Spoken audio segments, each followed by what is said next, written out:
கரூர்ல இருக்கிற முக்கியமான பிரச்சனைகளை பற்றி நம்ம பார்த்தோம் இல்லையா? இன்னொரு முக்கியமான பிரச்சனைக்கு காரணமாக ஒருத்தரை பத்தி நம்ம பேசாம போனா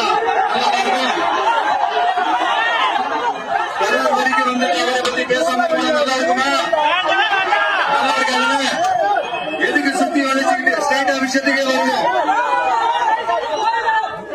இந்த கரூர் மாவட்டத்தில் ஒரு மந்திரி ஒருத்தர் இருந்தாருல, இப்ப ஒரு மந்திரி இல்ல, ஆனாலும் மந்திரி மாதிரி